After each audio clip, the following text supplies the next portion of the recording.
From the trenches of motorsports and Gearhead Central, this is RealTuners Radio, your all-motor, boosted, and nitrous-fed hour of power.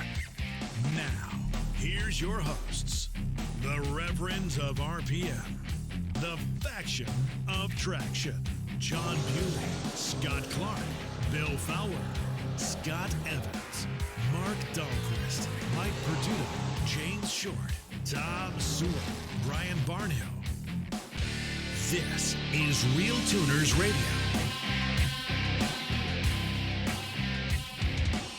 So what's going on, everybody? Welcome back. It's episode 139, Wednesday, October 28th, 2020. The year is winding down finally. Not much going on tonight.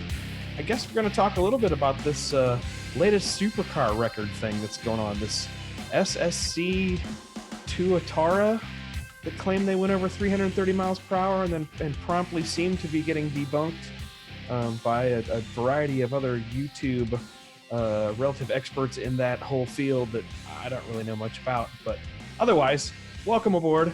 Thanks everyone for checking in. And yes, I am running solo tonight. So how's everybody doing?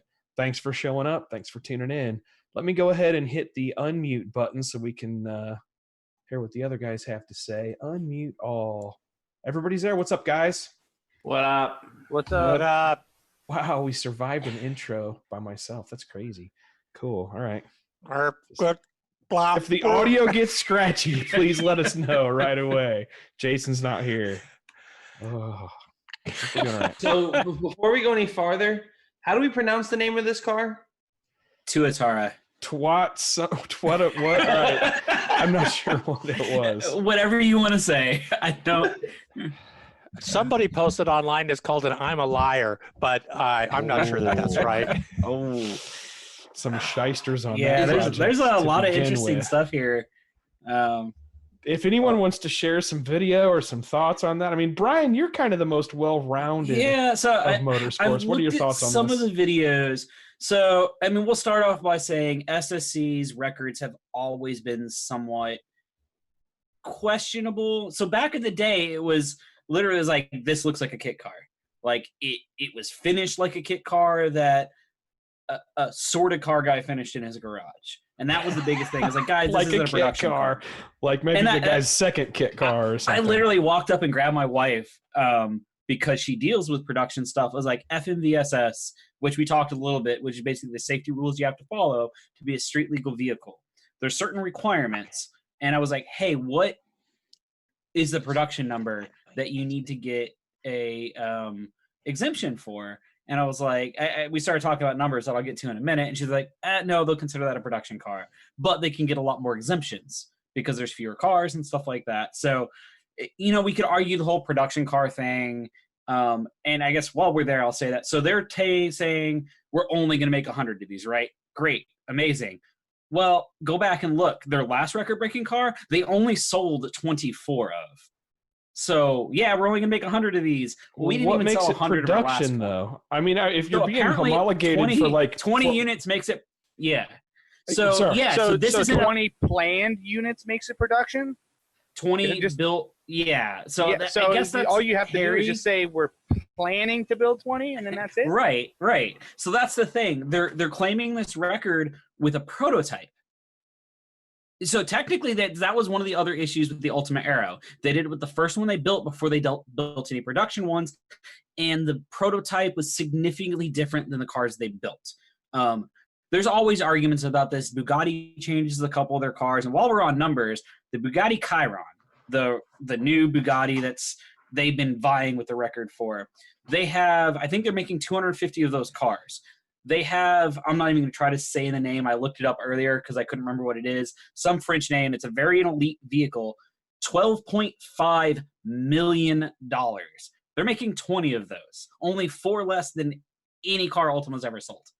So that aside, you know, the biggest thing for me here has been that there's no data validation. Haven't racing sanctions typically stated, like, does for Formula type cars or oh yeah, whatever, homologation is usually 100 to like 500 100 cars or more? Yeah.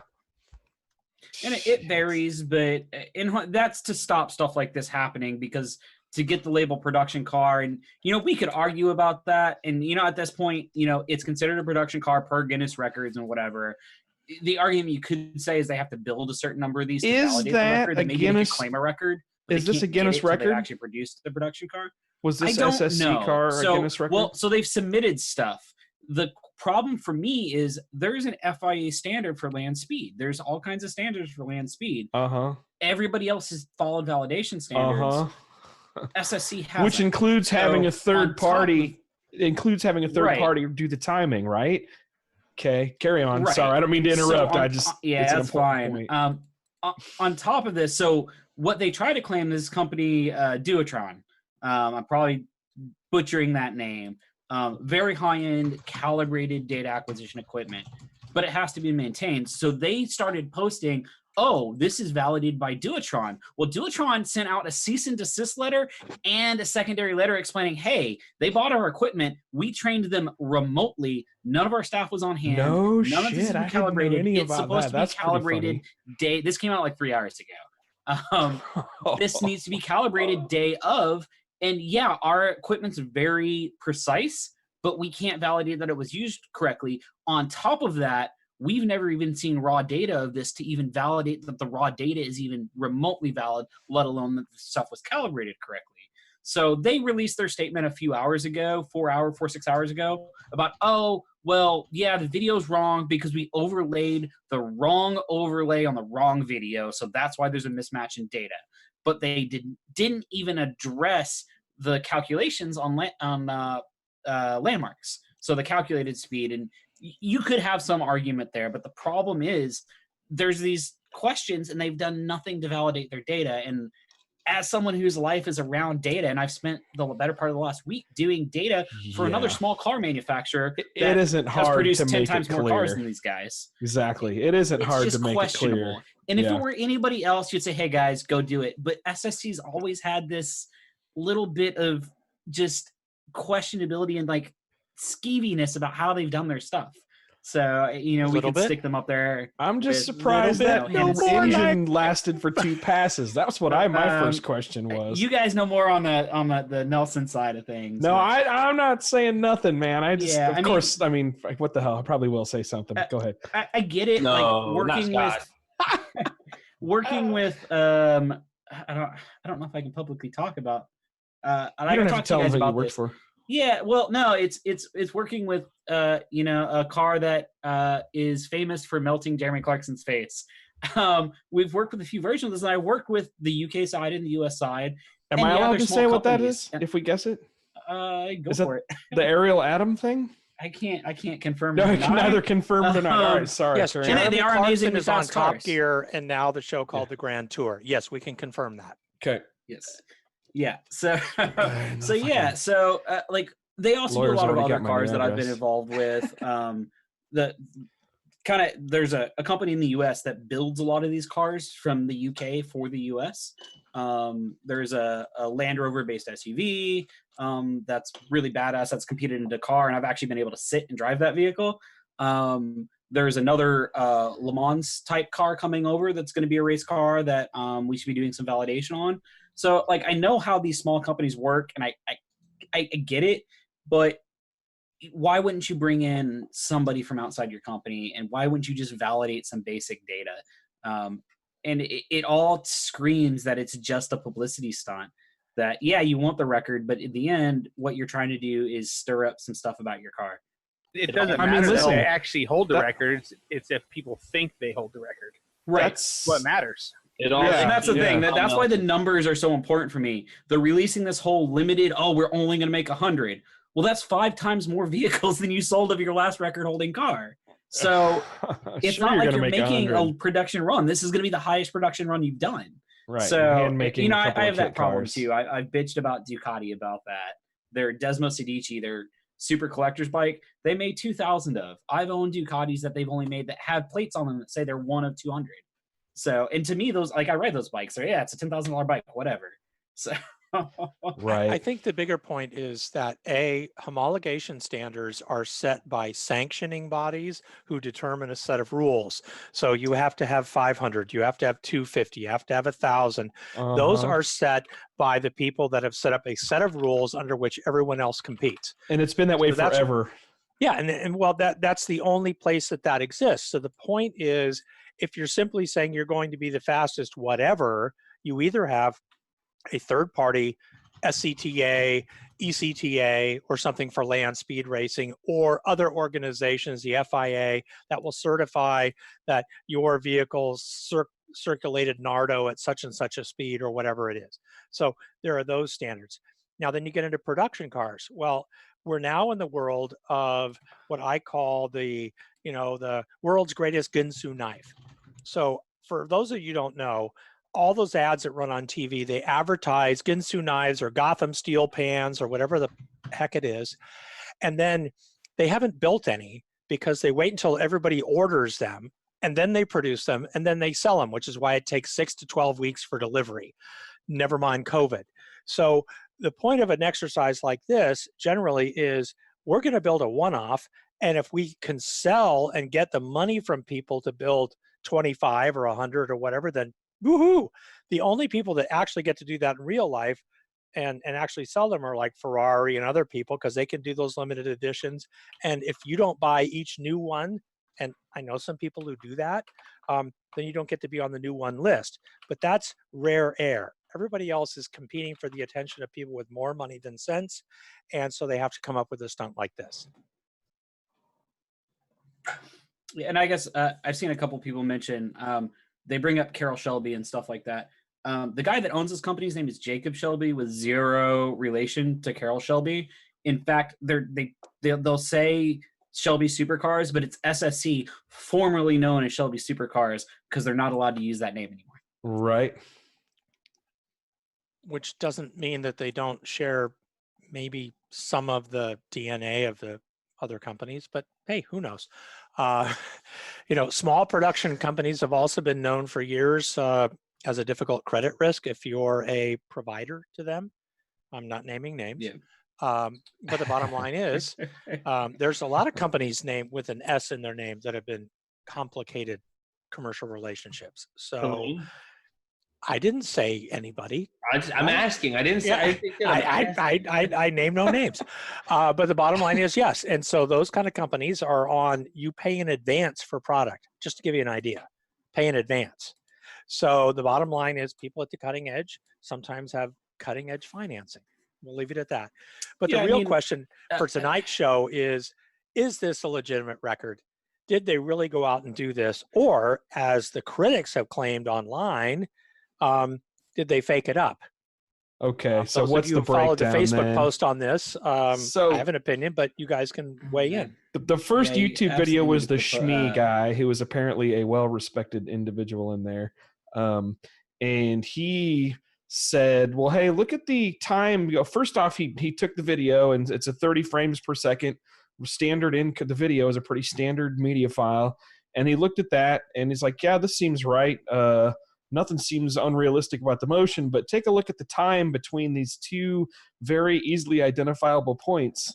And they were medians, intersections in the median of that, 4-lane state highway that they were on. And it was pretty clearly he knew the distance. You could measure it on Google Maps. It's 1.44 miles. Even if you were off, even if you were off 5 or 7% either direction, this still would be nowhere near accurate. This thing shows that it's going like 240 miles an hour or whatever. But the GPS is winding way up to 330 plus. So hold on. They lied by like 70 miles an hour? It was that bad? They lied by a shitload. I think it ended up being 40 or something in the end. But that's yeah, so the calculation was that it's closer to 280 miles an hour. That's what it was, 280 something. Okay. But so if you give yourself plus or minus a 5% error in your estimations, that's still, 30 miles an hour short. Yeah. That was Shmee guy's point. And he was being really polite about making the point.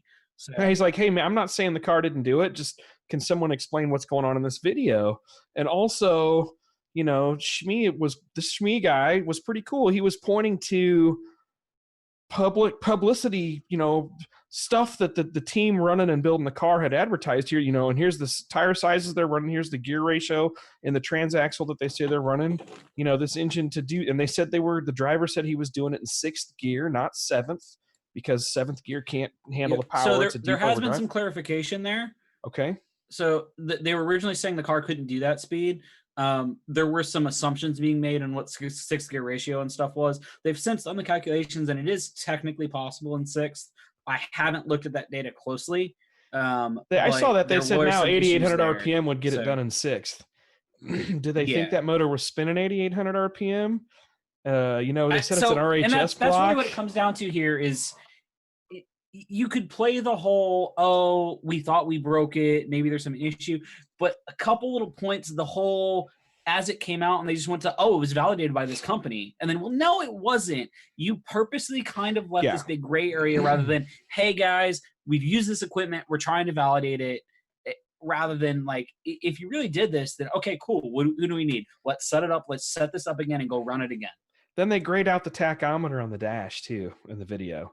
Why'd you blur that out? I don't understand. I'm sorry. If you maintain, and this is what they maintained in their response to the Motor Trend post, and I'm just reciting something who followed this on Facebook, but if you maintain that you accidentally showed the video from the slower test run and inadvertently put that in, and that's why it doesn't align, then why was the speedometer grayed out? That makes no sense, because that takes as someone who knows a little bit about video production, that takes a great deal of work to accurately gray out just that one little spot on the video. Take a step back from this even. They're claiming, oh, we didn't review this well enough. You're building a 300 plus mile an hour car, and in your operations, you let these major flaws through. But you're going to build 100 of these. Sorry, pardon my French, but you're right. I mean, look at my Bonneville videos. It's so easy not to screw those up and make sure. In mine, you can sit there and count the quarter and eighth, you know, the quarter miles going by and everything, and the timers. It's right on the money. The GPS data we gathered with our race pack setup exactly matched. I didn't have to do shit. I just exported the Excel spreadsheet into Race Render, put the video on it, and everything lined up easily. There were no mistakes. It was easy to tell which video like I've done this track side with like a cell phone.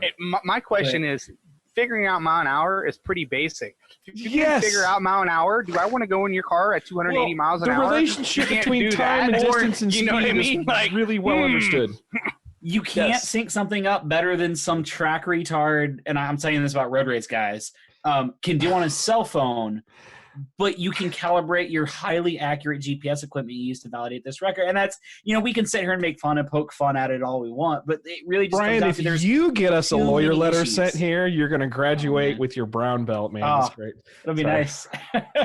They already know my new address. It's hilarious. Yeah, not to worry, because the short answer is, if you look at what was involved in setting up a laptop and the other stuff, and then the digital telemetry on the video, to then have to feel compelled to gray out the speedometer, it's like anybody, anywhere, you could be a grade school lawyer and present that to a jury, and what's the answer going to be?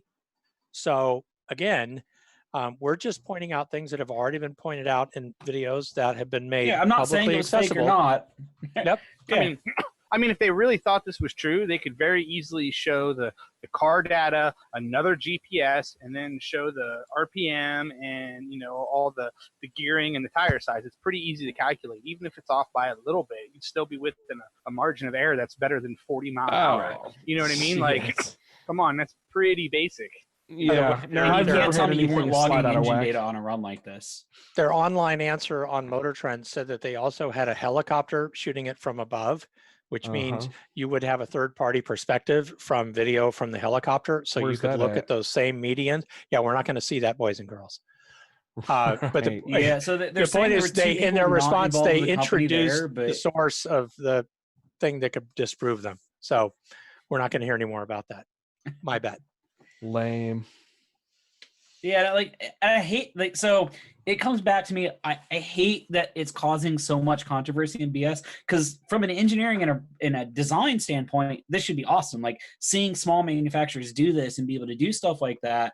And yeah, as much as I've bitched to you guys about, you guys know some of the stuff going on behind the scenes. At the end of the day, working on some of these cars is really cool, and it's nice to see because it in a place like Honda, you can work there for years. And yeah, I designed that alternator belt. But I mean, Like cool. But at the end of the day, you can't argue this wasn't a success for them because it sounds like this was their plan.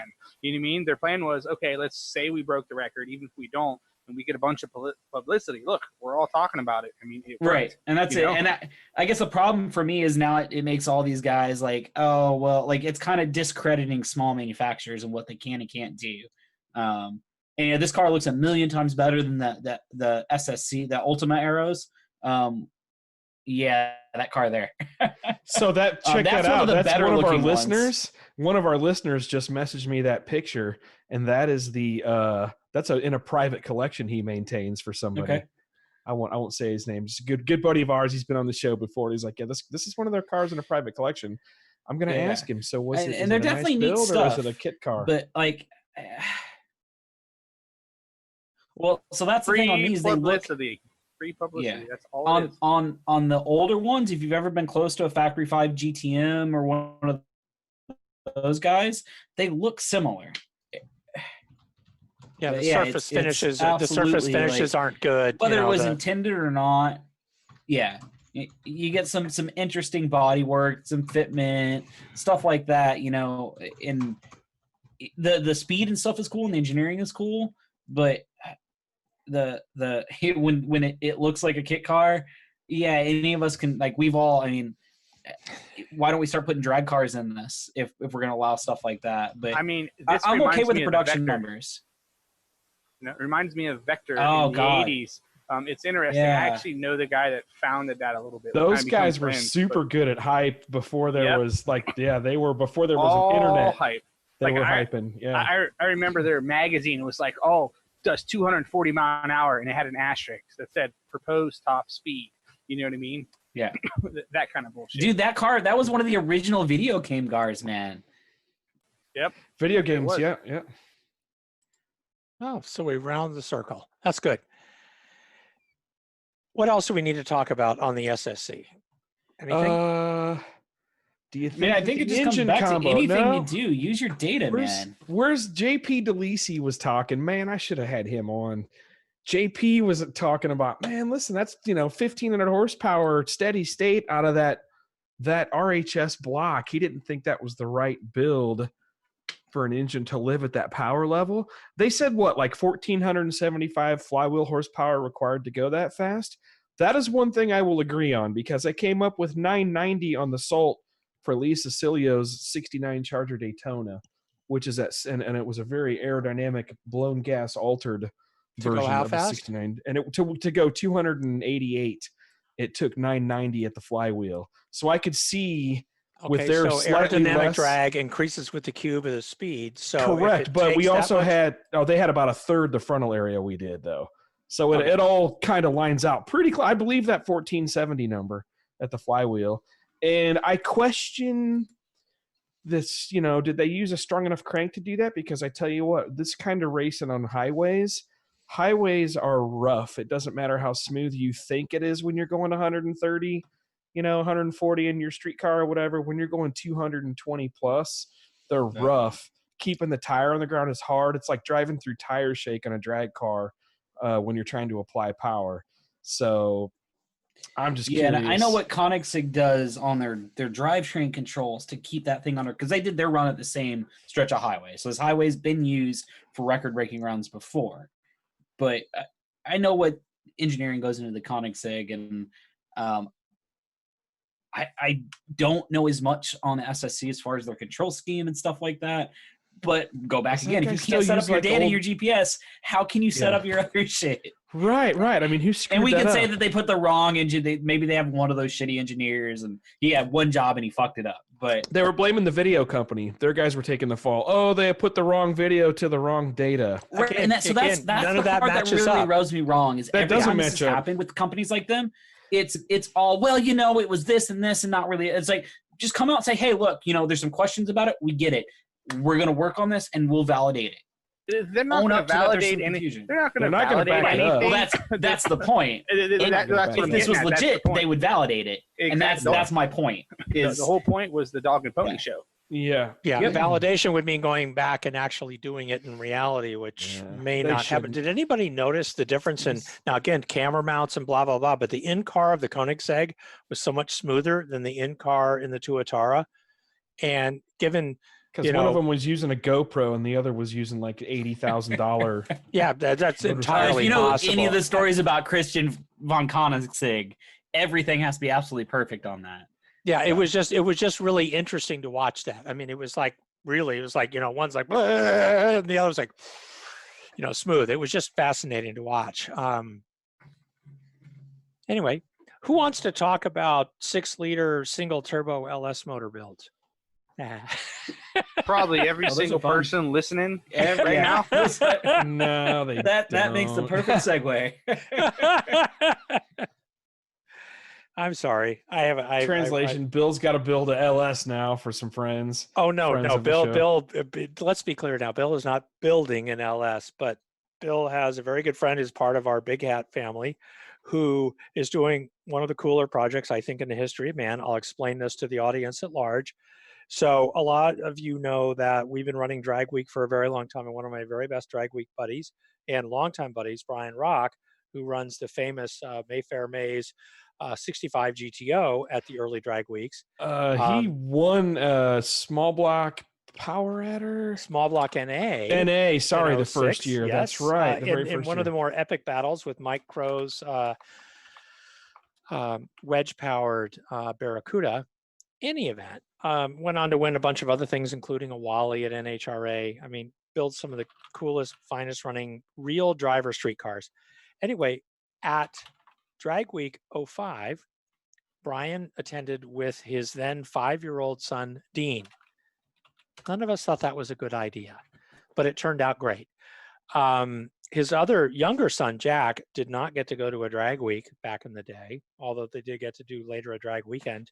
But now, all these years forward, both Dean and Jack are building their first high school project cars. Imagine this, you get to build a car with your dad, and it's going to be your daily driver. And so Jack's car is going to be a late 60s Rambler American, little square box lightweight thing with a 6-liter L96 truck engine, 821 heads. Now, I say these things not knowing anything about what they mean, by the way, because I know nothing about LS. But anyway, and the plan is for this to be a single turbo. But this is like almost everybody in the world is going to build a truck engine with a single turbo and follow the formula, and that's what they're doing. And I just think it's the coolest thing in the world. And so we're looking to talk about how do you build the best bang for the buck with a 6-speed, by the way, that's coming out of CTSV. And this is something that Jack will, when he gets his license, because he's just about to be 16, will be driving every day to high school and then going to the track on weekends and racing, just like all of us did when we were kids.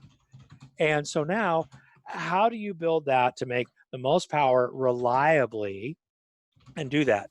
And I've had some off-channel conversations with John Bewley, got to talk to Tom a little bit about injectors.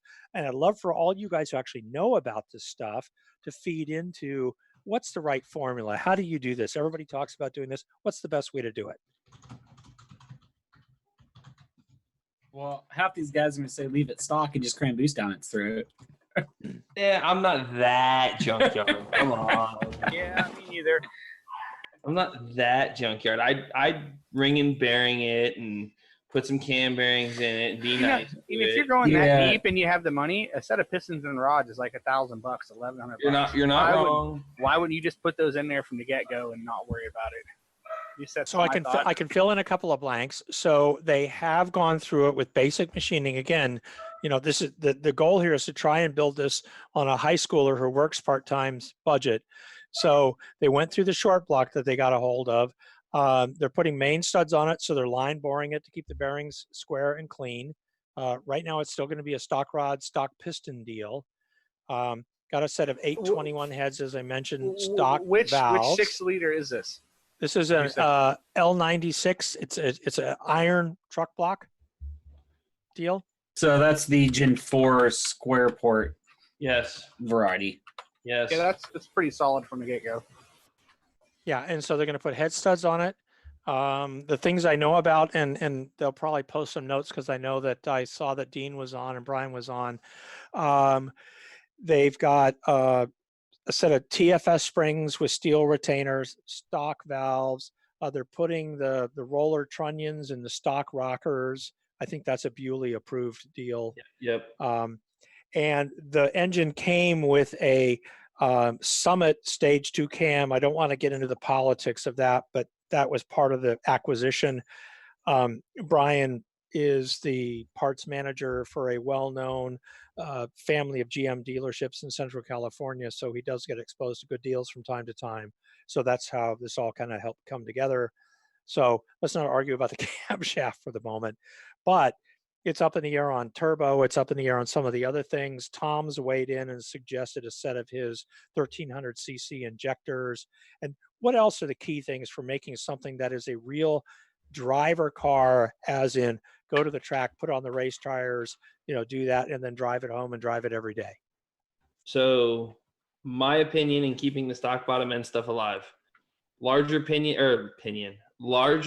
on the Charger to move the power band to the right to keep the torque away from the stock rods, and a tuner that knows half-ass what he's doing. And that motor will live at, on pump gas, it'll live at 600-700 horse all day, every day. On What if good they run fuel, it on E? On E, that's a 1,000 horse motor every time you drive it. Yeah, I mean, we've done that. We've had that same setup, exactly what Perdido says, running a drift car. I think we did 6 season on a drift car in a very similar setup. I mean, the real key is the tune. You have to keep the tune soft. Yes. So you keep it out of places where you could accidentally detonate it, or since he's a new driver, he runs the thing low on gas and decides to rip it on the highway. That's the kind of stuff you have to protect on a stock block. It's really stopping him from making mistakes. Yeah, so I mean, back to ECU selection there too. That's where getting something that can do, fuel pressure safeties and boost safeties. And this kid's ripping it low on fuel and you're seeing fuel pressure drop, cut the wastegate signal, drop boost, good engine management, drop the rev limiter. So what does that militate for? Is that a Terminator X deal with a harness, or are you guys talking something else? You could do all of that with the Terminator X. Yeah. You can log with the Terminator X to an SD card. It's pretty badass for the money. We're talking the safeties though. I have to go back and look at one to see what the safeties are available in it. But I don't think there's one set up naturally. I know you can do a fuel pressure safety. I haven't looked at it because most of the guys bringing me Terminator X are like, I plugged it in. I'm using all the stock sensors. Yeah. So I'm in the software right now looking. I just want to see. I don't remember offhand. It's really pissed me. So Mike, while you're looking that stuff up, what's the good quality budget way to do hot side plumbing? I'm also going to have a different theory than others. It depends. Sorry, go ahead. I've got truck manifolds on my block, and I'm making almost 800 horsepower without even trying. I got truck manifolds flipped around on Seabiscuit, and I've been pretty fast with that. So. Yep. Okay, so I run a. That's the budget. A C. I'm not even sure I've ever talked about my crossover here. I have a C5 manifold. I think it's C5 or C6 manifold on my passenger side, because GTOs are dumb and I can't run the crossover in front. So I actually sneak the crossover between the oil pan and the subframe. If anyone's aware of a GTO, you got just over 2.5 inches there. So it's just enough room for a crossover with a flipped over truck manifold on the driver's side.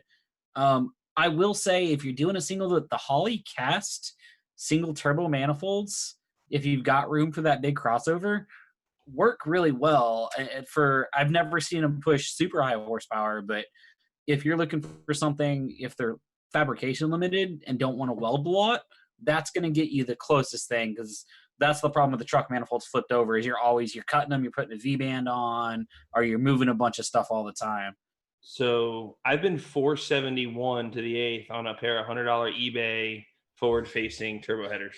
Yep. Yeah. So the Holley or eBay forward-facing headers, if you've got room for them, that's what I was going to run on my car. They're what was in my RX-7. For guys that don't know, but the engine of my GTO was in a FC RX-7 before this, a road race car that tried to kill everyone that drove it. But that's a different story. But yeah, that had $180 eBay up and forward manifolds on it, and we've made 900 horsepower on this. The only thing that's always their V bands always suck, and this goes for the Holley manifolds too. The V bands that come on the Holley up and forward manifolds, the clamps suck. The V bands are okay, but at least replace the clamp on them. And I'm a big fan on a street car of a mild steel hot side. There's reasons for that. I'm not a fan of a stainless hot side, especially if you're going fixed and not running flex couplers. I will run the stainless manifolds and a mild steel hot side to give it some mild steel. I just feel like it's more pliable than stainless personally. Yeah, it's got a little bit of give to it. It'll flex when it warms up. Yeah, that's how mine is. Stainless is more likely to crack. It's more brittle. That's why a lot of times on aircraft and submarines, we weren't allowed to use stainless fasteners, and we had to have other anti-corrosion methods. And as it gets hotter, it gets harder as well too. So that's the real issue with it. And to be honest, I've had more problems with bellows and flex couplings on hot side than they've solved. We replaced, I think, 3 sets of bellows on a drift car before I finally took them off, and we hard mounted it. And you just have to kind of align things a little bit and pull on a couple things to put it back together. And it's been fine for 3 years since then.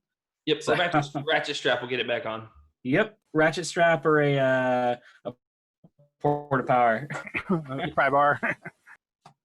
And I'm trying to remember the manifolds we ran on Cole's car because he needed them to come downward. I think they were 5th gen Camaro, the cheap, once again, $99 eBay specials.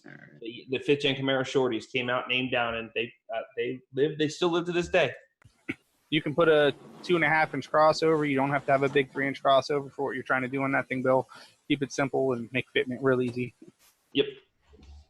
Makes sense to me. Given the power requirement, the E85 bias on the fuel, the make it live, all of that. Any idea on turbo, wastegate, blow off valve, any of those kind of things? Dual wastegates for sure. Not VS racing. Yeah, not VS racing.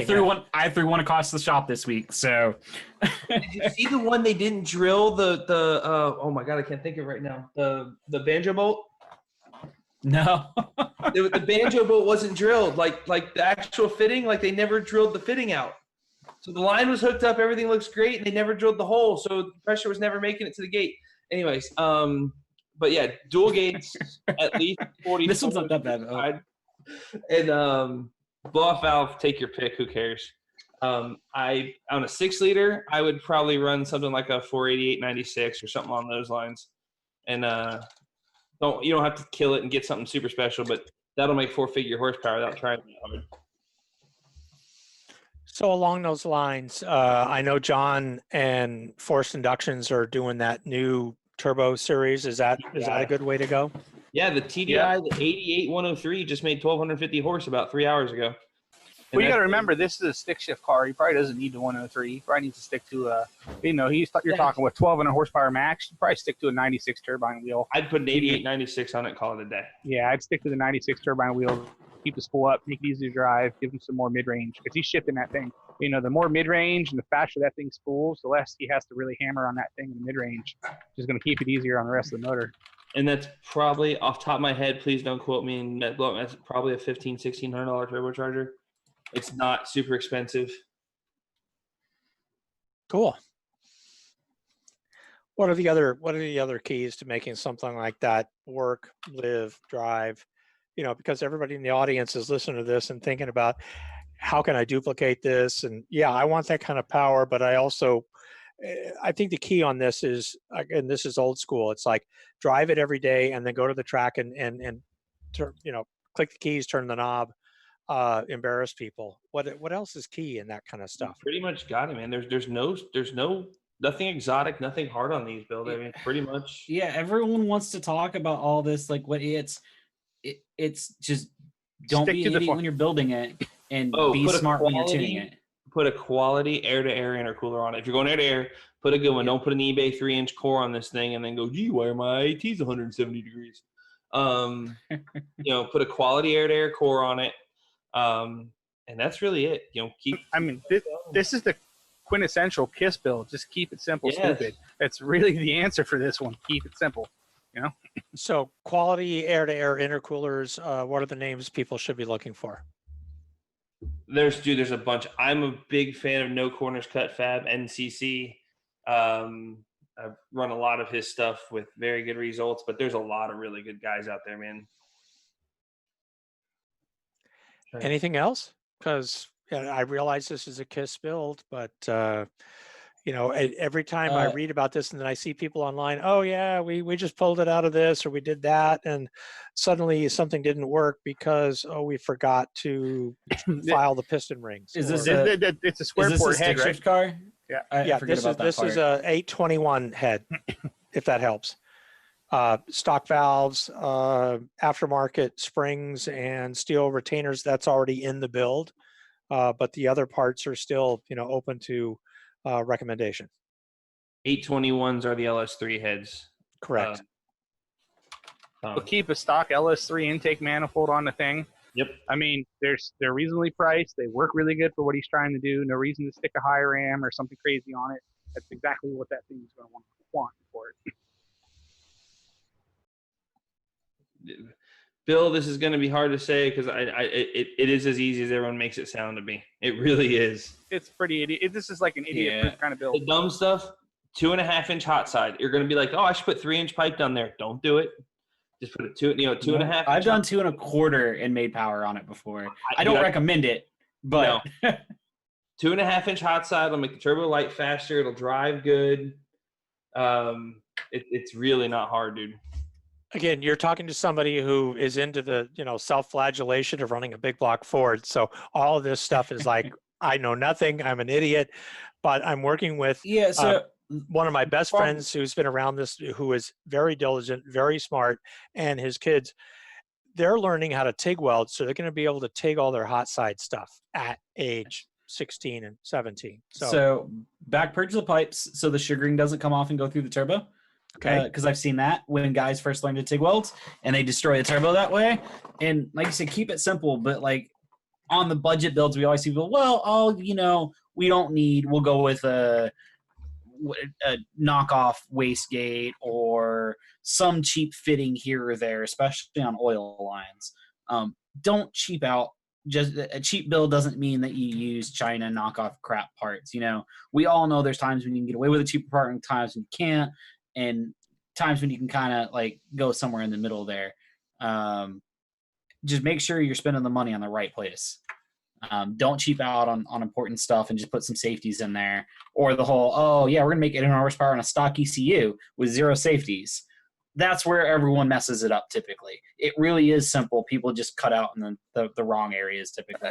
The other key to this is you said 16-year-old driver is keeping him to stay off the damn limiter all the time when he's driving it, just blowing off tires, because that's literally the worst thing he can do for that thing. Is just hit the limiter all the time. Brian's kids are fine, man. You hear that, Jack? Be fine. Jack, this is atomic noogies if you're on the limiter. Yeah. I'll tell you, Holly's soft touch limiter is badass. That's all I'm going to say. They'll know what that means. Oh, that's awesome. That's awesome. Okay. Anything else for our 6-liter truck block build? I don't think so, man. It's cake. Cool. All right. What else we got? What else do we? Oh, so Alex Londy had a question. Back up in Facebook. Go back up a little ways and look there. About naturally aspirated piston to wall clearance on methanol. You may be listening to the wrong podcast, Alex, although we love you. He restores Formula-style cars at a shop in St. Louis. They do like really high-end restoration. Oh, that's actually really cool. I like. Where's Brad at when you need him?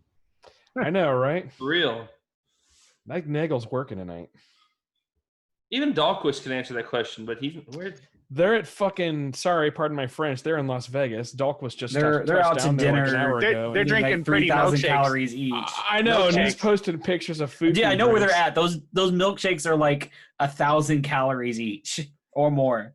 They're probably $15 each as well. Mark ain't scared of that. Oh at no, all. higher than Vegas, 30.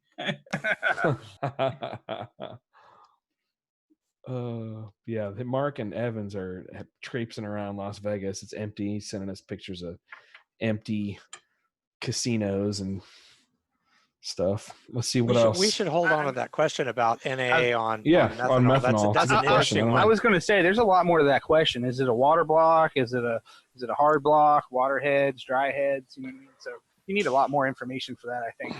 He's probably talking about some crazy Ilmore or Cosworth shit too. Those guys run some crazy stuff. Like they restore. Alex came to our class in St. Louis. He works at a place in St. Louis that does high end restorations of like legit Formula One cars, Indy cars, and he gets stuff that's all got to look period correct, but still be able to race, in these festivals and whatnot. And they'll put Motec ECU inside an old Pectel box or something because they can't get replacement parts from a 1991 EFI controller for a one-off IndyCar thing. It's pretty badass, but I don't know. We probably don't have his guys tonight to answer those questions intelligently. Yeah, Sorry, Alex. I apologize too. I that's not my thing. Yeah. We have no problem admitting that too. Yeah.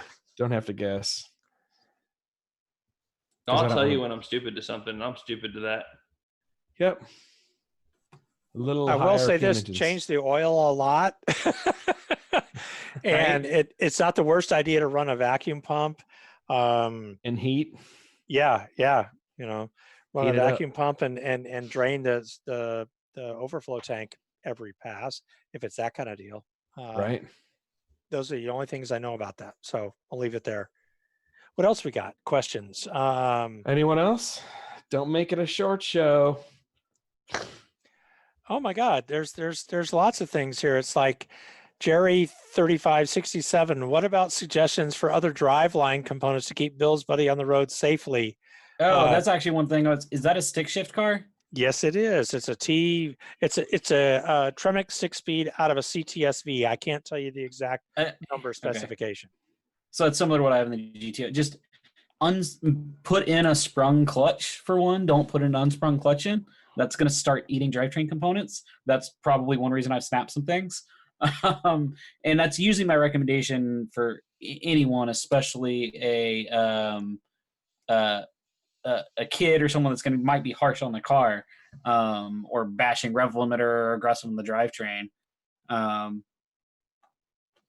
Good drivetrain component. It comes back to that, that's not somewhere you want to skimp, but a good sprung clutch. And typically, if you're going to be in there and it's in the budget, replacing a crank pulley, a damper on the LSs is never a bad idea. So is that like an ATI or what's the? Yeah, and they're not as bad. The biggest problem is as they've been taken apart. The biggest thing I see most guys do is reuse the crank bolt, the OEM crank bolt, and that's a big no-no. And I've seen a lot of those pulleys between the bolts backing off and the pulleys just being treated like crap, sitting in a truck in the junkyard or whatever. I've seen issues with the pulleys, and it's a real dumb reason to destroy a nice, brand new, fresh built engine because you get a pulley wobbling or you throw a pulley off the front of the thing. So at a minimum, a nice put an ARP crank damper bolt in it, but if it's in the budget, those crank dampers aren't great. They're heavy, gross units that are usually pretty abused. So, and the first thing you do when it runs is verify the freaking timing. Oh, someone actually put that point. The first thing you do before it ever runs is you put a motherfucking timing mark on the thing. Yes. That's the worst. That's my biggest bitch about those engines. I can tell you a story about checking mechanical timing on an engine but I'm not going to tell that story tonight. Oh shit, I remember that. Dude, traveled all the way across the country to go dyno at Dugan's on Bill's motor, and we accidentally bent a valve using a piston stop. Man, that's the reason I don't use piston stops anymore. Piston stops are perfectly viable if you understand the motion of the valve in the cylinder. And had this was a classic miscommunication between a canted valve head and someone who has worked with inline valves where it would never happen and where it did. And we did something in the heat of the moment at the 11th hour in the night before going to the dyno shop, and we made a mistake which ended up touching the piston stop to the valve as we rotated the motor around. I have to own that mistake, and that's what it was. But those are little things that vary from engine to engine to engine. But the bottom line is absolutely making sure you have a good top dead center mark and you understand how you've degreed in. Even if you don't have numbers on the balancer, you can still do it with a TDC. We rigged up just with a dial gauge, a little rod that goes down through your engine that goes to a drop dial gauge to do, and you just rotate it over till the engine to at least get a rough area for a top dead center. Hey, so Rodrigo Turan on Facebook asked, does that apply with the stock ECU, gentlemen? The stock ECU has a whole crank learn. That's the whole crank relearn thing, is the ECU going through basically its own crank sync procedure that GM did because the crank triggers are not very consistent. I'm not 100%. I probably should know this better, but I do. Like, I know there's a crank learn procedure. I actually never really thought or looked into what it looks at to do that. I know that there's an RPM thing and it's looking at a distance between teeth and some stuff like that, but it actually revs the motor up and down, and then it knows what the RPM should be and what the time in between the teeth count should be based on that. So it back calculates. Yeah, I knew it was something like that. Okay, yeah. Based on that, it's kind of scary the first time you do it because you floor it and it goes to like the limiter and stays there for a little while. You're like, holy shit, what the hell's going on? You know what I mean? It's definitely fun. You could force a crank relearn in HP tuners as well, or through a Tech 2 tool or something like that. Oh yeah, if you are on a stock ECU in your building, you need to do that every time you do a build, or technically you're supposed to do it every time you reflash the ECU, but I think that's a little excessive. So the biggest thing is if the crank sensor has ever been out, it needs to be redone, or if the engine's been apart. Engines apart, or you swap ECUs, or you swap. Yeah, I know there's a bunch GM of other things. Recommends anytime the crank sensor is removed from the engine, because if it goes back in, it can be misaligned slightly. Or if you swap firmwares on HP tuners, any of that, that needs to be redone. Yep. Vinny, your ring gap question, you're gonna hate me. I was gonna suggest that one. if the motor is if you're gonna do a stock bottom end deal, and you're not ring and bearing it, do not take it apart and gap the rings. To some guy on Facebook said, you need to gap your rings for boost. Don't do it. Don't do it. Almost everyone I've ever taken apart's already pre-gapped. They're already huge at 150,000 miles. They're already there. You're good. It's gapped. It's gapped 50,000 miles. I'm going to tell you exactly. From Capizzi's car to Cole Hayden's car, the guys that have truly run for stock bottom end and did it repeatedly over and over and over again never took their motors apart. The guys that only talk about what is if we took them apart to bearing them. You need to do. Those guys are on Facebook. You better gap your rings. No, yeah. Like I said, that I've mentioned that drift car we ran for 6 years, and that was and when I say baller, like it. I think it only had the heads off of it because he had to take them off to check some things. That's the only reason the heads were ever even off that engine. Dude, I literally, if you could know how junkyard some of the stuff I've seen happen was where John Ryan, no, he did not when he went 450. And when he was in LS Fest last year, the first motor that he blew up had the gapped rings in it. He put the motor straight out of the lifter hurt motor back in the car and went faster with it. I actually had that conversation with him today. Shazam. Yeah, actually, he went the fastest. There's the answer. With the motor with the ungapped rings. It was a DOD failure motor, straight, full of oil, sludge, and everything that he threw lifters in and went out and ran. That was actually the faster motor. Due to reduced friction, I suppose. I don't know. Hey guys, we have some interesting questions over on YouTube. Well, slap the head for me, John. Yeah, I don't know. Anyone street? This is from 396 SSLXX. Good for me. I can't even say that. 396 SSLSX. God help me. Anyone street drive aluminum LS block 6.2 full filled with water only in the heads? I don't even know where to start with that. Anybody? I asked the question again. I'm sorry. I was watching. I haven't done it on an LS. I've done it on some import engines where the block was filled and the head had water running through it. It's usually okay, but they're all a little different. Sounds completely scary to me. Okay, this is a question I've been curious about for a long time. CJ GB, Guy B, I apologize for mispronouncing your name in advance. That brings up a question. On a turbo LS build, how do you deal with crankcase pressure? In other words, on turbo builds generally... -12 breathers. Yeah. That's it? No vacuum pumps, no nothing, just big-ass breathers? Yeah, the real answer is you try to get all that pressure out of there. Just let it out any way you can. And hopefully it's not those stock little breathers, usually the driver's side has the bigger guy. That's easy to do, but yeah, 2-10 or -12 breathers. And a catch can, a decent sized catch can. If you're going to open up the ring gap, a bigger catch can. If you're on a 160,000 mile truck block. I got to drill down on this only because I'm completely ignorant on this. On all of our stuff, we've run vacuum pumps. Because vacuum pumps allow us to stabilize rings. And I know from running on an engine, I know the vacuum pumps make power on NA builds. Here's the thing. Vacuum pumps are expensive and they take up a lot of room. Turbo guys don't do that shit because we're broke dicks. You know what I mean? Like the reason we're building we spend all our money on a turbo. We can't spend a bunch of money on NA stuff. You know what I mean? So that's why you don't see guys with vacuum pumps. They're expensive and they take up more room. It's more belt. Yeah, I mean, and I don't know where I put one. Some guy with a 6-liter is not going to spend $2,000 on a vacuum pump setup. Nope, and you got to move a lot of air, and it is not really where it's at for the cost of a vacuum pump versus where dry sumps have come now. I would and there's a reason all of our higher end drift cars and even at this point some Pro-Am cars are getting dry sumps. Hang on, Brett Willett's in here talking about it. He says he always welds 12 AN on the covers. And the volume of the catch can is important. He would know. I would take his opinion pretty seriously.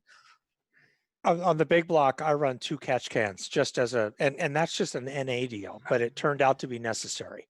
I'm just curious about this because I run an external oil pump, and because it's an external oil pump, I have 2 scavenge sections, or the newer Peterson deal has a Star Machine vacuum pump. So you run 1 belt, and now you're running your external oil pump, and you've got your scavenge to pull, vacuum. How much did that setup cost you, Bill? Well, at the end of the day, that pump section, that pump deal is about $900. Okay, remember, and then how about the scavenge tank, the lines, and everything else that goes along remember, with that? it's not a wet sump. Yeah. It's just it's a wet sump pan. So I just run a dash 16. So again, it's not as complicated as it sounds because I have 2 dash 12 lines to the valve covers, and then they go to a double, Jag, whatever that plastic company is, Jazz, cans, because it helps with the air volume. But the point is, they move a lot of air. But if you do the newer version that uses the Star Machine vacuum pump that like the Mountain Motor Pro Stock guys run, which is a lot of crankcase volume, you can suck a lot of air out of that with the 1 pump. And again, it's 1 Gilmer belt. So it actually packages really clean. And money-wise, same idea, but I guess that depends on what you're talking about. You just don't see it in Turbo LS world, cheap Turbo LS. I know you don't. Yeah. But the thing is, on a turbo car, they have way more crankcase pressure. They move a lot more. They need move a bigger lot pump. more volume. Yeah, they move a ton typically more. on our boosted LS, we're running 4 and 5 stage dry sumps to be able to deal with everything. Okay. I'm getting random messages. You can tell Bill's a Ford guy because he doesn't want to believe how easy this Turbo LS thing is. I've admitted this freely. I admit this freely. That's not, again, shit, this is why I disclaim my experience in this. I don't know shit about this. Hey, Brian, keep up with the questions. We're getting pounded. Brian, here. what are the setups cost on that you guys are doing on the drift cars? Like on a good vacuum pump system, you have a few $1,000s in it easily. Yeah, once we get a dry sump pan, a pump tank, setup, tank, lines, all fittings, lines. Yeah, so and then you add in a balancer because you need. Yeah, and depending on how you're driving it, you're typically you could probably do it on the cheap, depending on your fabrication skills and what you've got for a tank, for $1,500 to $1,600. But typically, we're $2,000 or more into a solid setup once you get the AN lines, good AN fittings. Because like I said, we're running a 5-stage pump. Just the AN lines alone and fittings on good fittings can be $300 or $400 there or more. So, and then you got to have room on it. So on a street car, that takes up a ton of room in there, and most guys are doing the front mount turbo setups. And that's where like on a street car, I can't fit any. I mean, given I'm using the worst car for packaging in the world. There's zero room on a GTO. There's nowhere I could fit it. But even on a lot of I don't know on a Fox body if it's anything like a 240. If you're running a turbo setup with a decent crossover and you're not trying to especially if you're trying to run like a 4-inch downpipe or something, you don't have any room. So on a Fox body with the the tube front end stuff after the stub, it'd be a piece of cake. I'm sorry. Again, I'm running very large big blocks in a Fox. I'm not arguing with it. It's from a technical standpoint. Yeah, I mean, I would much rather see a dry sump or something like that. Definitely better. There's no doubt about that. It's just that's a large part of the budget for a lot of people, and you would have to tube front. You'd have to get rid of everything else up there to have the room for it. Like on my 240, with the LSX in it, I have less than 1/4 of an inch in between the back of my intercooler and the balancer bolts. I actually had to swap out the balancer bolts and grind them down so there's enough room so it doesn't hit.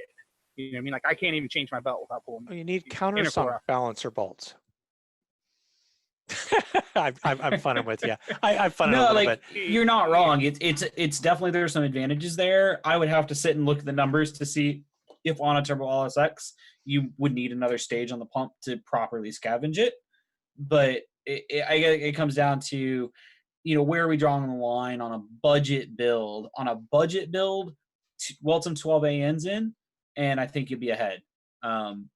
If the budget's there or you come across the right pump or setup, I wouldn't shy away from doing it. Well, the thing is, by the time you do that, you might as well go mechanical fuel pump. And if you're going to set all that up, you might as well go mechanical fuel pump. So this set is everything the else up. problem. So it's a downhill spiral. You know what I mean? This is how I started with a free Miata and turned it into a $12,000 project. That's always the problem. I see your $12,000 Miata, and I'm not even going to talk about what I spent on the Fox.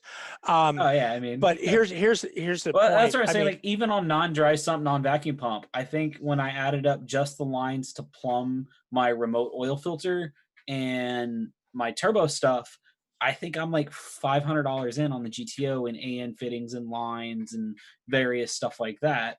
And that's maybe I did a little bit more. That's at your cost. Yeah, that's buying direct through Holley or Earls or Vibrant. Yeah, and I always forget that whenever someone complains about cost. Yeah, I mean, why did GM put a dry sump on an LS9? Why did they put dry sumps on Z06s? There might have been a reason. I don't know what it is. You guys tell me. I mean, those are $100,000 cars. These aren't $100,000 cars. These are guys that are taking truck motors out of the junkyard for $300.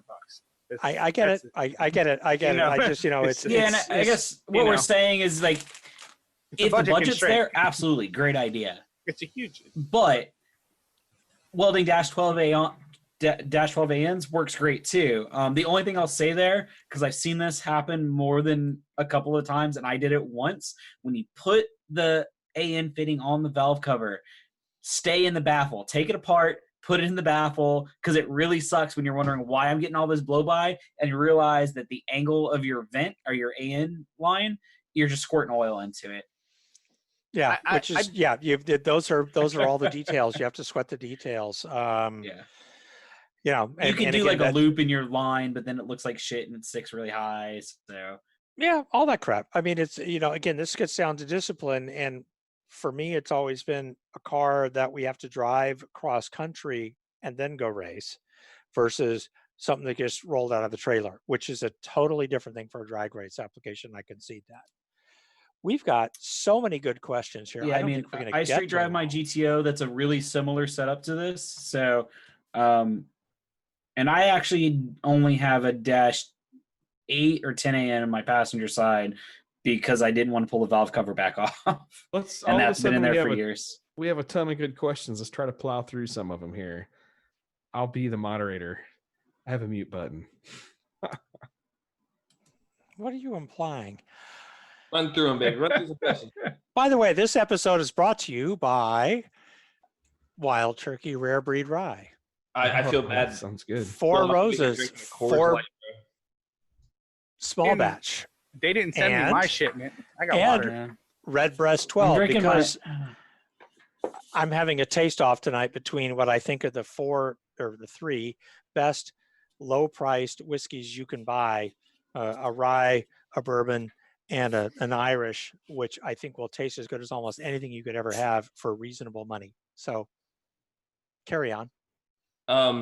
Real quick, Kenny Howard, I feel bad for y'all, dude. Was this like Hurricane 21 this year? Like, oh, shit. You get in 1 year. Kenny's like, 4th one this year.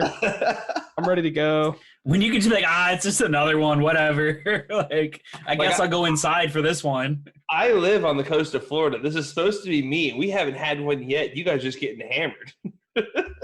You just made sure that's coming. I feel so bad for those guys. I'll never. I worked for 2.5 years down on the Gulf Coast after Katrina. Same here. I would never wish any of that on anyone ever again. We had family I feel that terrible for people there. Yeah, were displaced. It's not fun at all. Katrina was a mess, man. You can get pounded, so you got to be careful with those. Just when you think that hurricanes are never that bad as they say, along comes a bad one.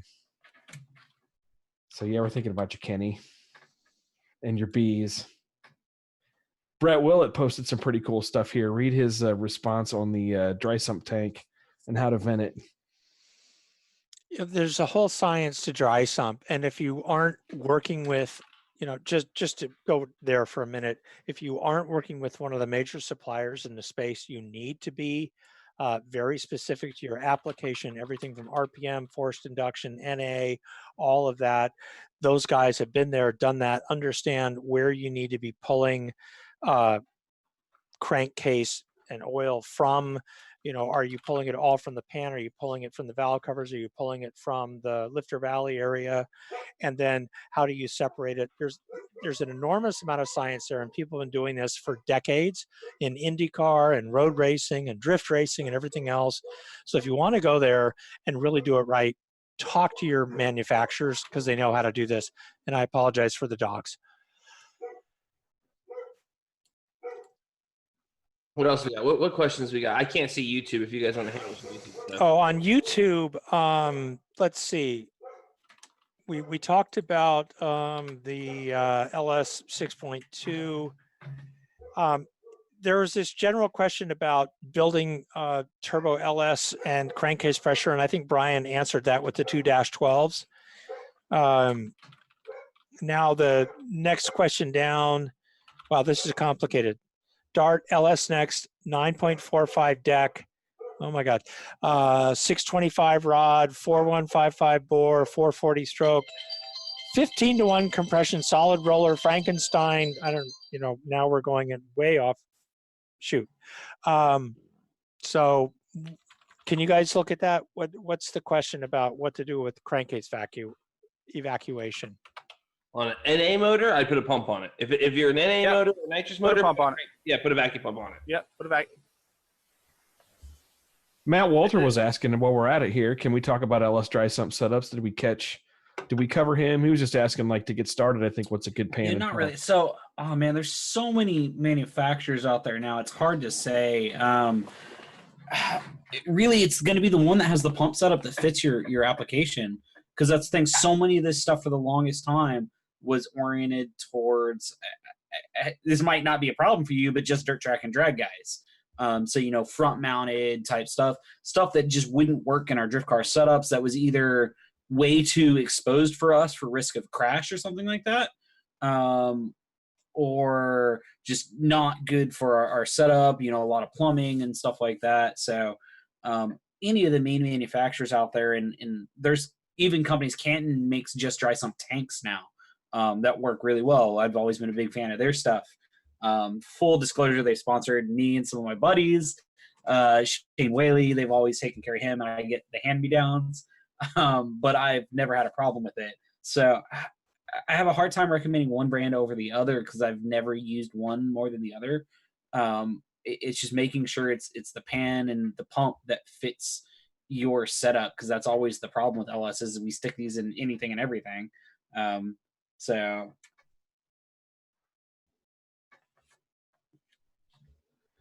what's next? Who else we got here? We're fairly caught up on Facebook. I can't see the YouTube questions. You can't. I mean, we can make fun of meth injection if you guys want.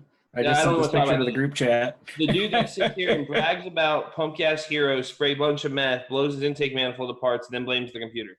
It had nothing to do with the 2 gallons of methanol in your intake manifold. Which means, oh man, yeah, I was literally just scrolling through looking for something, and I came across that.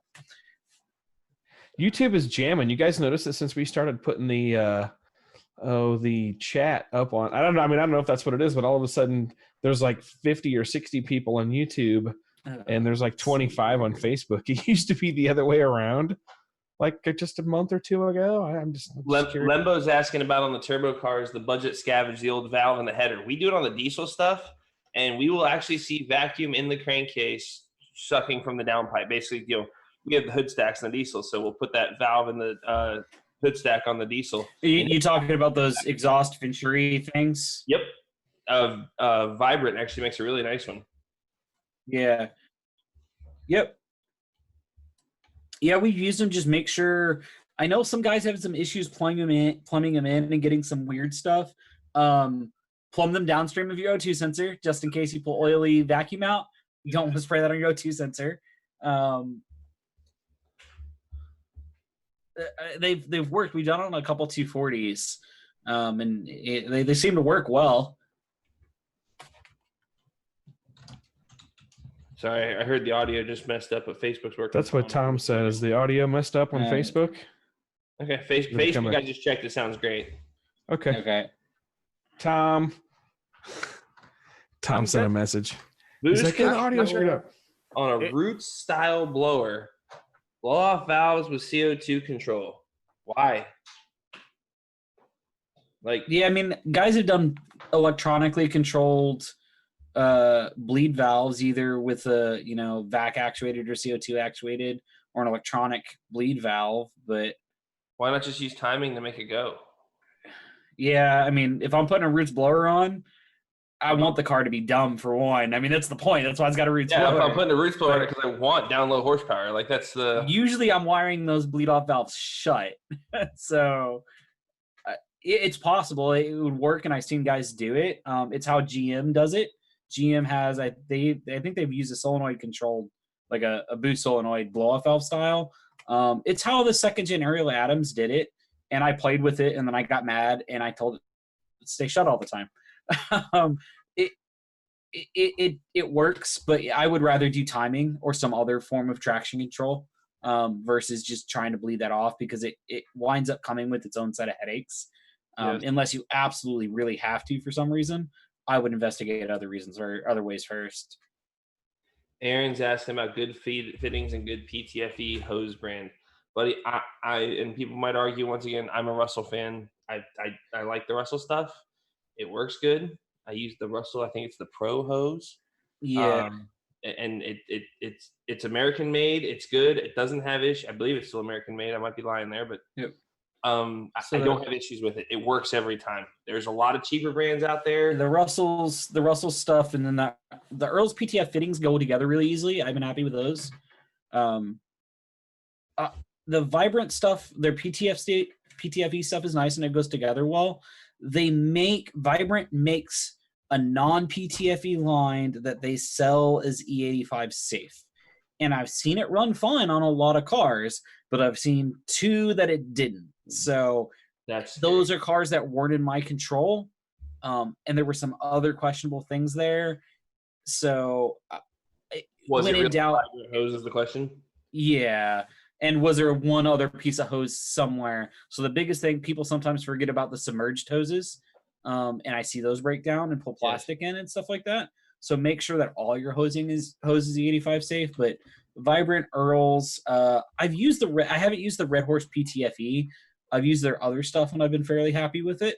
I'll say the Russell and the Vibrant is the best to assemble stuff I've used. And that's a big thing on the PTFE, because you get some of the stuff that's crappy to work with, it's going to tear your hands up and just frustrate you way too soon.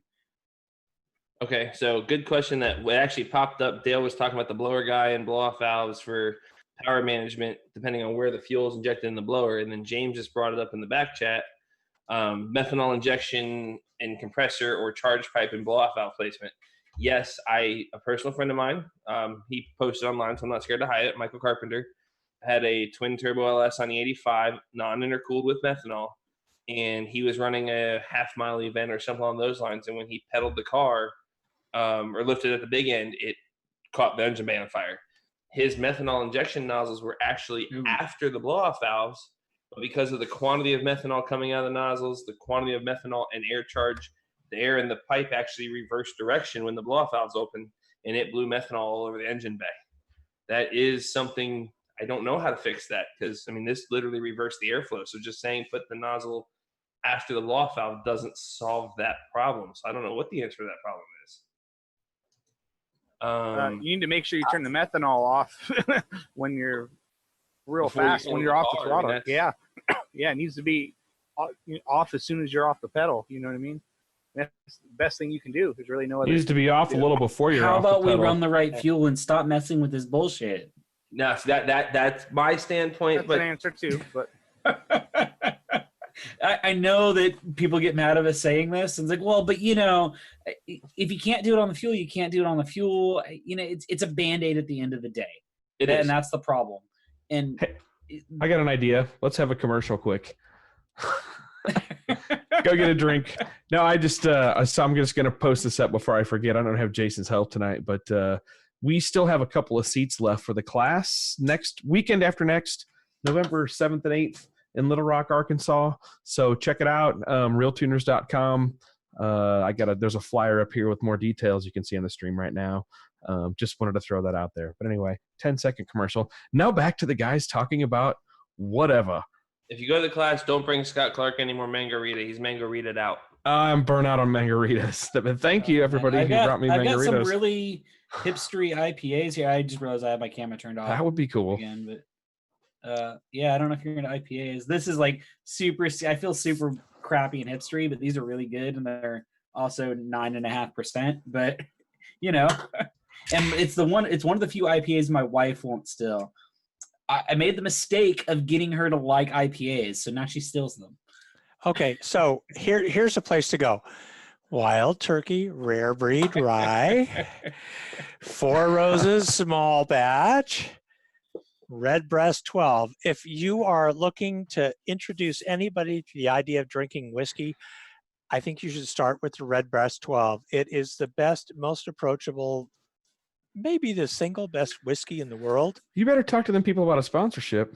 Yeah, I'm going to be talking to them about a sponsorship. And hey, I mean, even just free product. I know we say we don't want to do commercials. I wouldn't be opposed to having free like booze. I know we'd actually talked at one point in time. Someone had brought up an interested party that was sold the Pizzeria stuff or whatever, and I was like, I wasn't ready for we were not professional. I had a deal lined up for that, and you said, "Oh no, I couldn't possibly sell myself. I'm too pure as a journalist and a reporter." I'm not a journalist.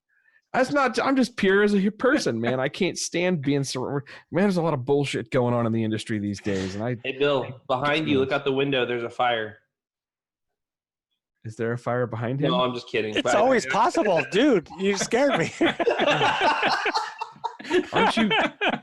He's technically real close to some fires. They're evacuating. No. people The out. good news is, as of tonight, the wind shifted a little bit, and they're moving to the north of us, which, for us is good, and for other people is sad because that means it's moving toward their houses. I mean, this is a sucky situation, but it no longer stinks at my house. We're no longer becoming covered with ash and cinders. So it's like, So that's nice. yeah.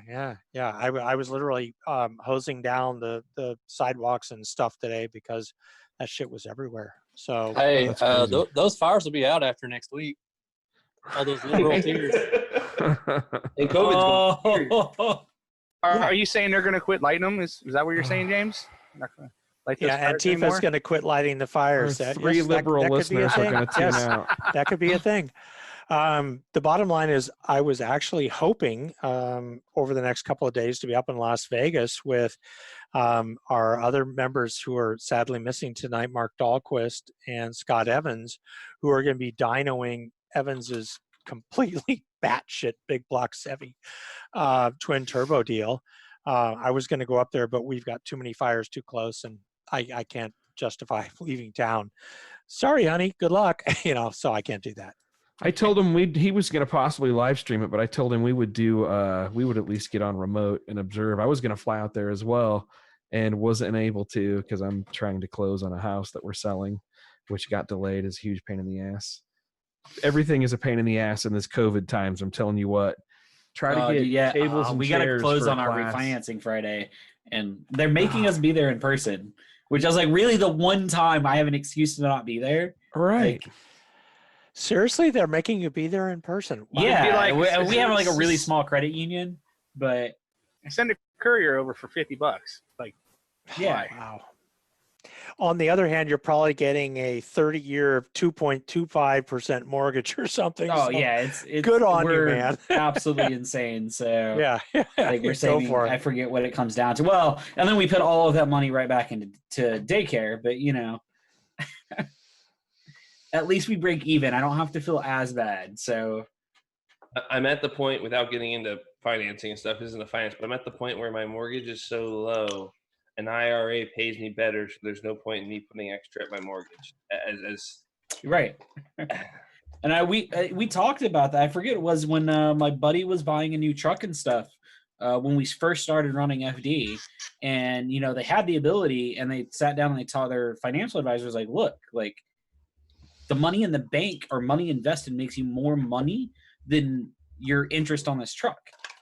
Take financing on the truck and put the money in an investment. leveraging money. Yeah, this is as old as anything. I mean, you look at the cost of money versus what you can earn on it, but you have to be careful because, in this day and age where we have 0% interest rates, that also means in conventional stuff like, money market funds and that stuff, you're making zero or close to zero. So be very careful when you think about what am I invested in that's going to earn a return versus what my very low cost of.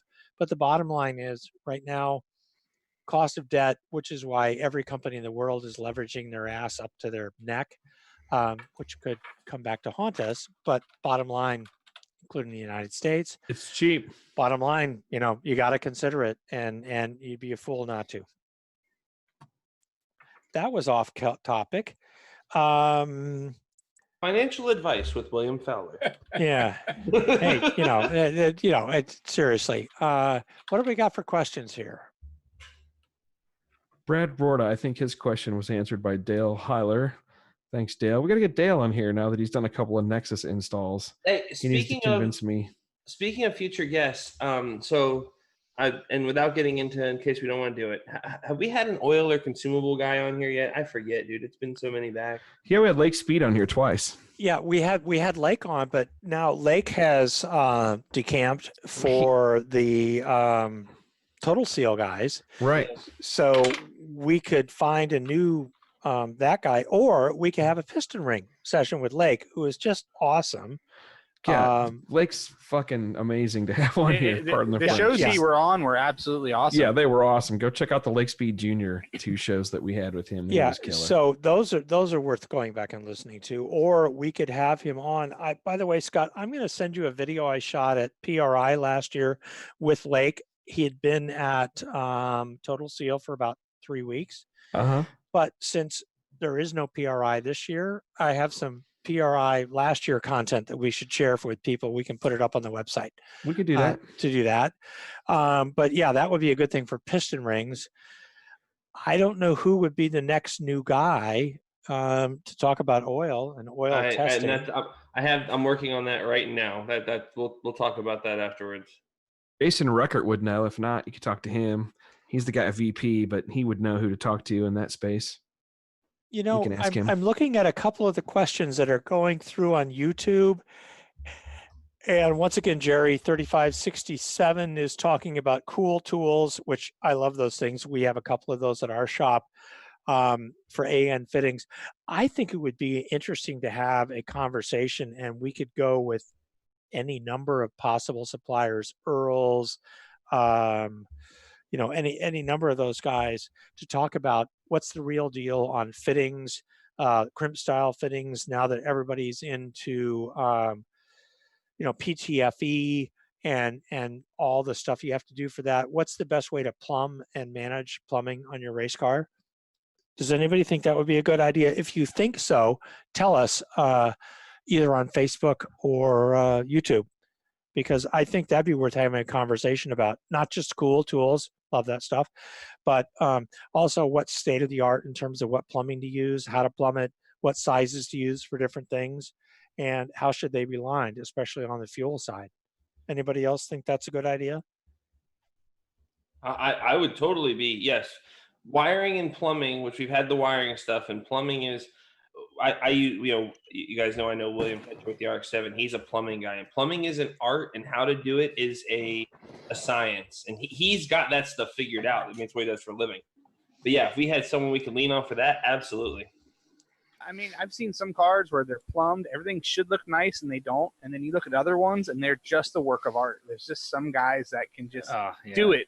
You know what I mean? Like when they do the nitrous, it just looks like art, Some of it's just amazing. And there's a lot of like really common mistakes I see guys make in both of that, with strain relief in the plumbing and in routing and stuff like that, and how to kind of the same idea of how you plan it out and route it, because I think what it usually happens is plumbing means, all right, everything's here, now how do I connect it, rather than thinking about the plumbing as you're doing it, or to plan it as a system. It's always kind of an afterthought for a lot of guys. Yeah, the reality is once you've done a few builds with slightly more complicated plumbing, which, again, I'm just a dipshit, no sense Ford NA guy, but the bottom line is when you have an outboard dipshit, but when you have an outboard oil pump and vacuum pump and some of the other stuff, you have to start thinking about where all this stuff is going to go. And then you've got an engine plate and a mid plate, and then you got to locate stuff, and then you're a street driving car, so it's like, oh, you got to have an alternator now. Oh, okay. And you got an oil cooler, and you got a trans cooler, and you got all that stuff.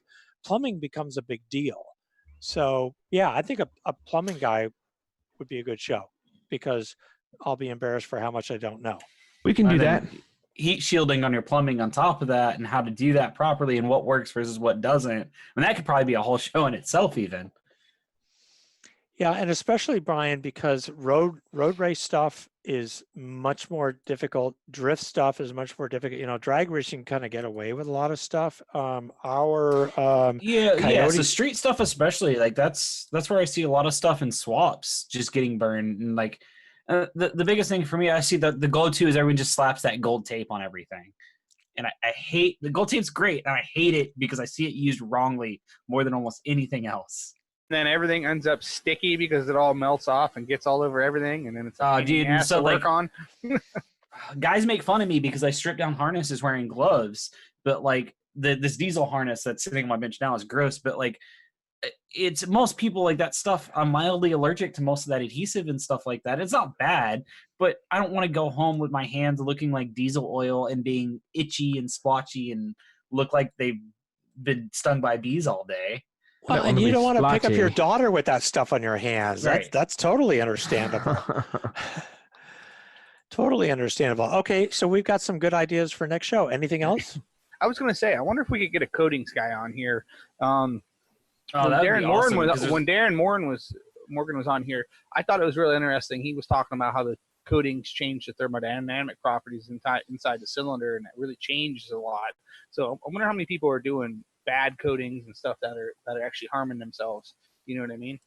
The one coating I swear by now until forever is ceramic coating on headers and exhaust.